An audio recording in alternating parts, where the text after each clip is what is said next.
Welcome back to the Deep Dive. We're here to pull out the absolute core knowledge from the research you send us, getting you up to speed fast. Today, we are taking flight into the history of probably the most dramatic aerial sport ever, Quidditch.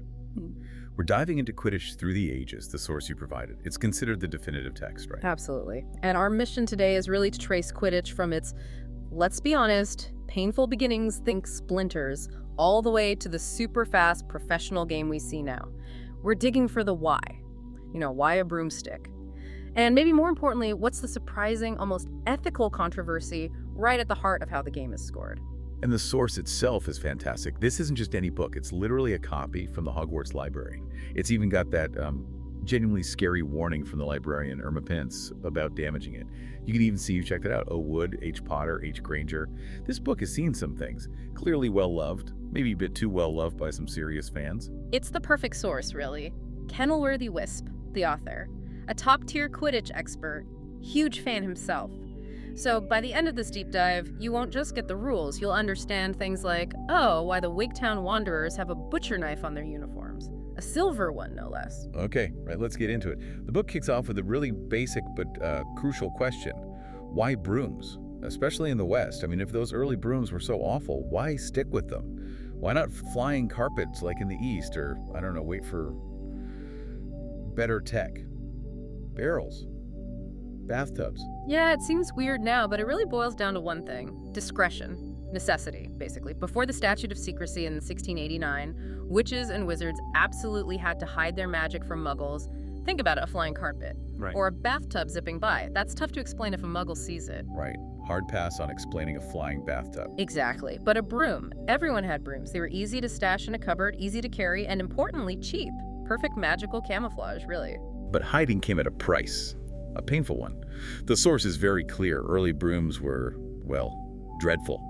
There's that German manuscript from 962 showing wizards looking just miserable flying. Oh, yeah.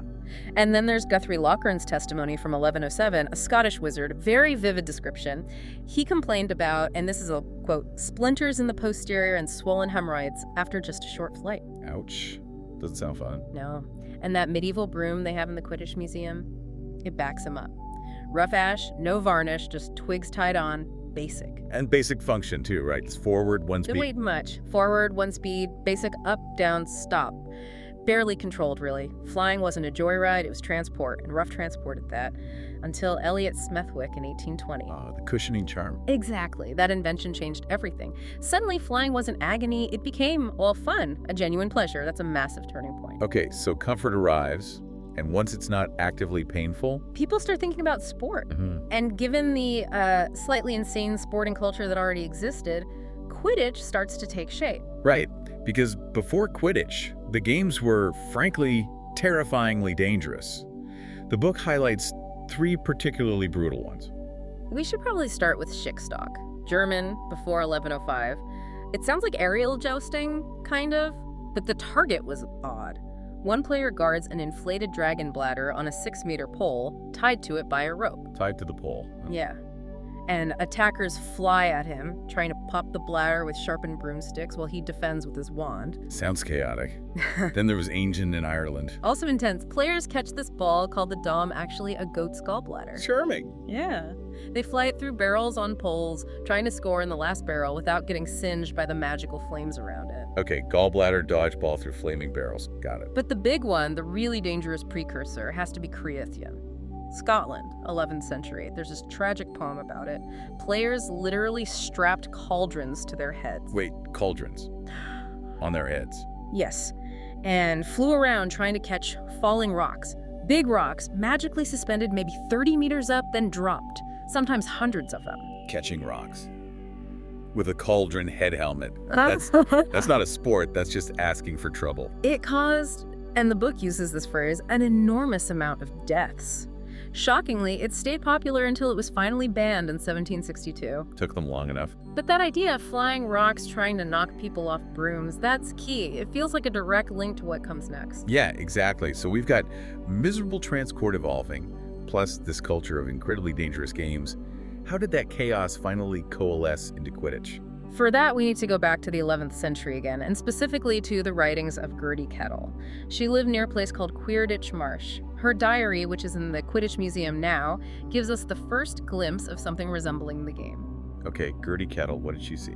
Well, she complained about these people playing nearby. They were using a big leather ball, clearly a proto-quaffle, not like the bladders and Stittstock, and they were trying to throw it through the treetops at either end of the marsh, so sort of primitive goals. Okay, so quaffle and goals, kind of. What else? She also mentioned seeing a big Scottish wizard up on the hill.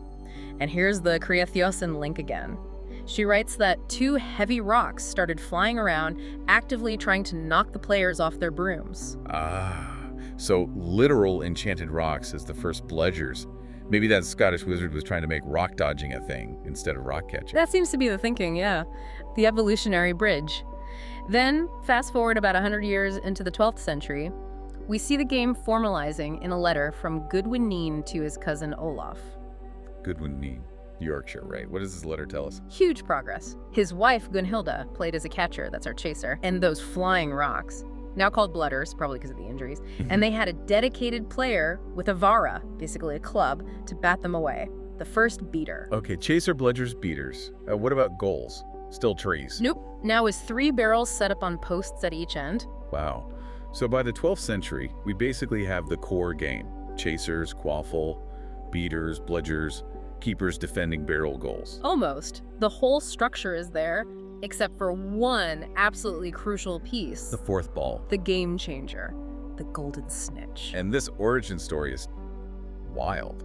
It didn't start as a ball at all, did it? No, it started as a bird. The golden snidget. Tiny, incredibly fast, round, gold-feathered bird.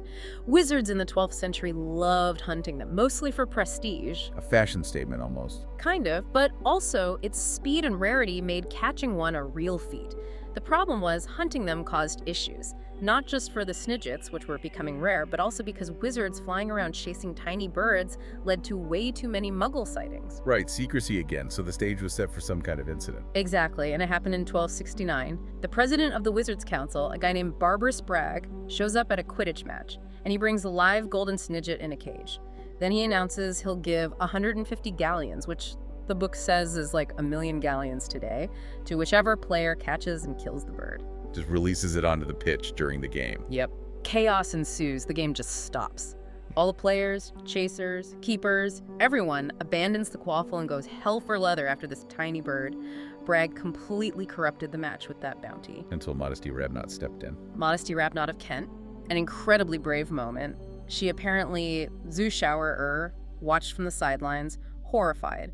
She cast a summoning charm, caught the snidget before anyone else could kill it. And just let it go. Let it go, and yelled at Bragg, "President, this is not a sport." Amazing defiance. Absolutely.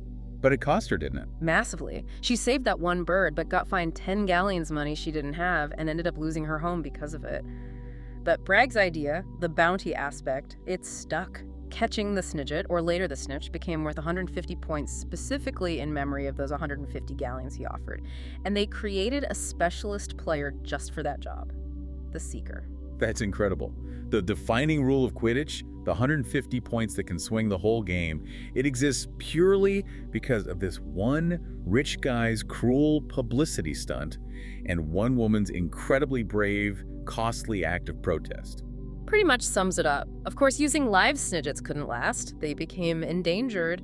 Thankfully, Elfrida Clagg's council stepped in and protected them, which led to Bowman Wright, a wizard from Godric's Hollow, inventing the mechanical golden snitch, designed to perfectly mimic the bird's size, weight, and flight pattern so the game could continue without, driving a species extinct. Okay, so by then we have all 4 balls, all 7 players. Right. The following centuries seem to be about refining things, standardizing, like the goal. Right. They went from trees, then barrels, then all sorts of baskets and nets, until finally standardizing on the elevated hoops we know today in 1883. And people were mad about that. Oh yeah, huge fan outrage. Apparently fans loved setting the old baskets on fire during matches. Standard hoops meant no more goalpost bonfires. Shows you the kind of rowdy crowd they were dealing with. And the quaffle got upgrades too. Colored red. Yeah, 1711. After a game played in heavy rain, the brown leather quaffle kept getting lost in the mud when dropped, so they made it bright red, much easier to see. And then Daisy Pennifold came up with the enchantment to make it fall slowly. The Pennifold quaffle, big help for chasers, letting them catch it in midair instead of constantly diving into the muck. And the bludgers. They weren't always iron, right? No, they started as rocks, remember? Then enchanted rocks. Then they tried lead, but lead is too soft, it would get dented and fly unpredictably. So eventually they settled on the 25.5 centimeter iron bludgers we have now, enchanted to chase any player indiscriminately. Much more durable and dangerous. Let's talk player roles. The Guardian, the Keeper, their job changed. It did. Originally, Guardians could actually score goals themselves and fly anywhere on the pitch. But after 1620, things got simplified. Their role was restricted purely to defense, staying within the scoring area to protect the hoops. More specialized. What about the Chasers? They're the oldest position, right? Oldest position, yeah.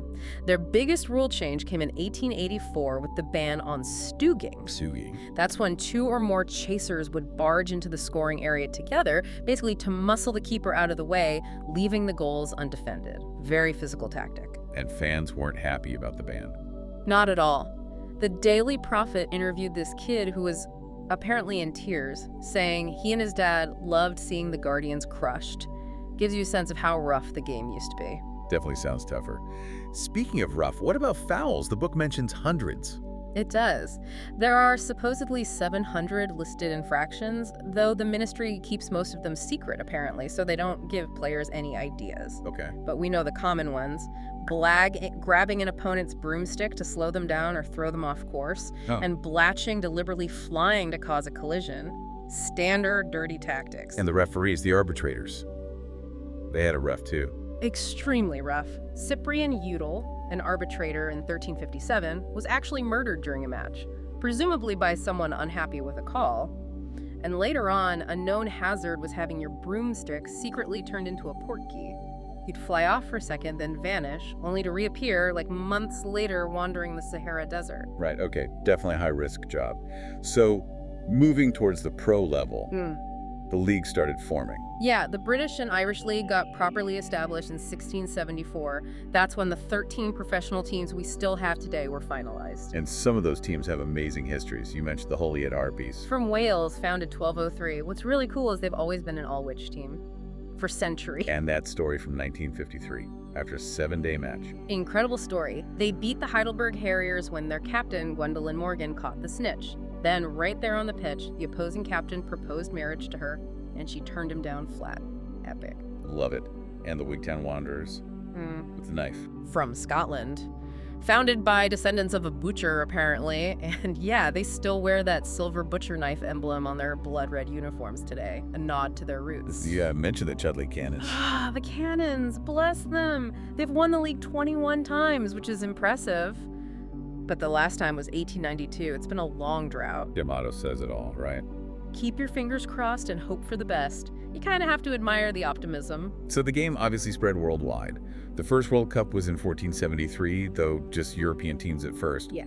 But other places developed variations, like quad pot in North America. Right, quad pot is fascinatingly different. Uses a ball called the quad instead of a quaffle. The twist is the quad is enchanted to explode after a certain time. Explode. Yeah, so you have to score in the goal the pot, which is a cauldron really quickly. It creates this frantic hot potato style passing game.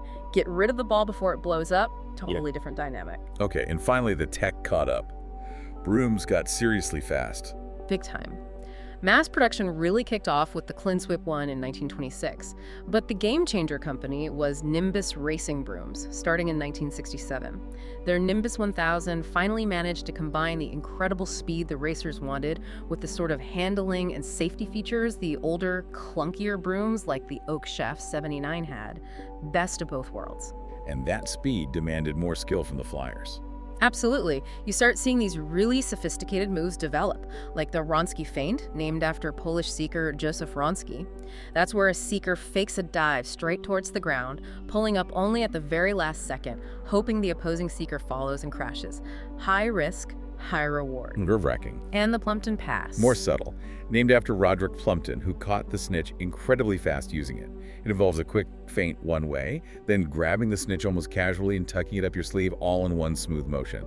Looks effortless, but incredibly hard to do at speed. So it's really an amazing journey, isn't it? From Guthrie Lockering getting posterior splinters on a rough bit of wood. To seekers. Pulling off Wronski feints on finely tuned Nimbus racing brooms.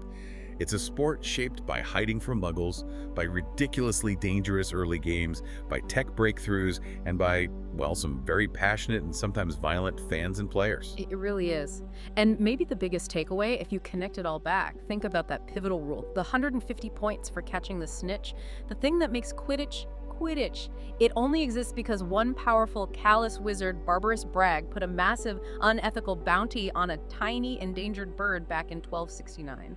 The entire scoring structure of the most popular magical sport rests on that moment, and on Modesty Rabnot's incredibly brave, defiant act that cost her literally everything she had. It's quite something to think about. A really powerful point. Every game has layers, doesn't it?